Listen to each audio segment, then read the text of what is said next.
Excellent. Joining us in the KX Country Clubhouse today, the one, the only Mr. Koe Wetzel. How are you, pal? Good, man. You?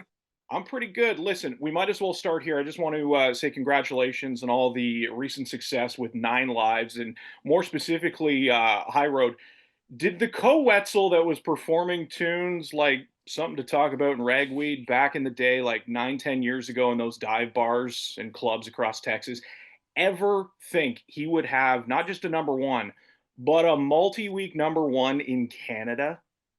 I had no clue that was gonna happen, man. I never thought about it, to be honest with you, man. Like I said a couple times before, we were just kind of trying to make enough money to get to the next gig and pay rent, and to be where we're at now is kind of wild.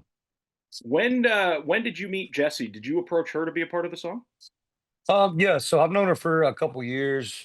We had wrote a song or two together, and we've been trying to work together for a while. And she was with Columbia, I was with Columbia, so we had same people working for us, and it just kind of happened. We wanted to see a different part of that song and see what it would be like to have a girl side of it, and she came in and absolutely crushed it. So it was really awesome. So Jesse, Ella Langley, Diplo, those are some of your recent collabs. Are there any more on the horizon? And if not, who's that one person that sticks out, that one artist you'd love to work with? There's not anything on the horizon right now, but yeah, I don't know, man. I haven't really thought about it. We're actually getting the studio now and writing a little bit more, trying to get ready for this new project. So I don't know. I guess we'll see what comes out of it. I'm sure we'll have one or two on the new record. So you've been releasing music pretty consistently here over the last 10 years. How would you say that your songwriting has changed going back to Out on Parole to this recent record, Nine Lives? I think now that it's changed is just me kind of, getting a little bit older, a little bit wiser, I would say. I'm not playing to the same crowd that I was 10 years ago. Back then it was playing to all the college crowds and the younger kids and just kind of that whole party scene. And now it's just kind of me growing up and kind of just kind of growing with the fans, and hopefully the fans are growing with me and just kind of writing about everyday stuff. It's you know a loss, heartbreak, whatever it is. I think it's just all me growing up, and hell, I'm 32 now, so singing, having to go back and sing those songs is I don't know. They don't mean what they used to, but I'm glad we got them in the catalog. Well, speaking of those crowds, you, sir, have the reputation of having some of the craziest and most rowdiest shows on the road.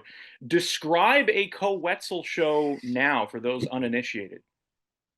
That's kind of the deal as well. Our shows really haven't changed a whole lot. It's still a lot of crazy shit going on. Man, we get rowdy up there and try not to break too many guitars or I don't know, drink too much tequila, but we still like to have a good time, man. It's a wild time we have going.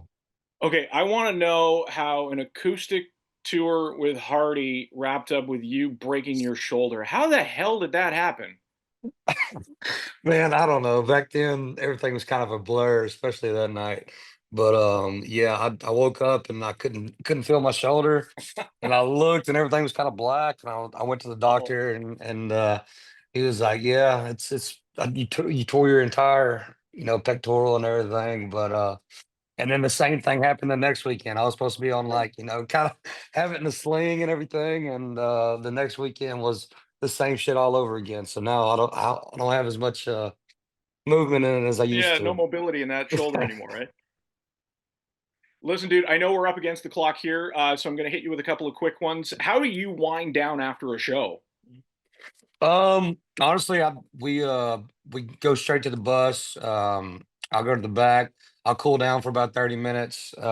Take a cold shower, hop in my jammies or whatever it is, dude, and I'll take a couple shots, drink a couple beers, watch a movie, and I'm out. So,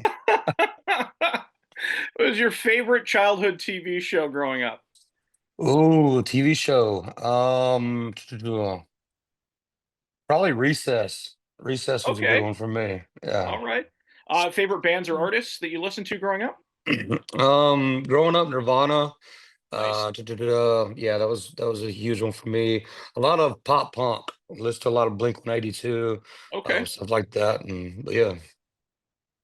place you'd most like to play that you haven't played already?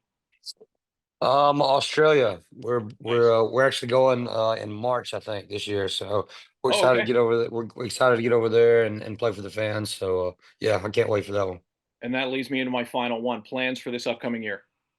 Yeah, just kind of similar to last year. We're not gonna have our own tour, but we're gonna hit a lot of festivals, hit a bunch of just kind of places that we haven't hit. Kind of the markets. We're doing a bunch of stuff in Canada this year, so it's gonna be fun. It's just getting ready for a big 2025, and hopefully getting some more music out.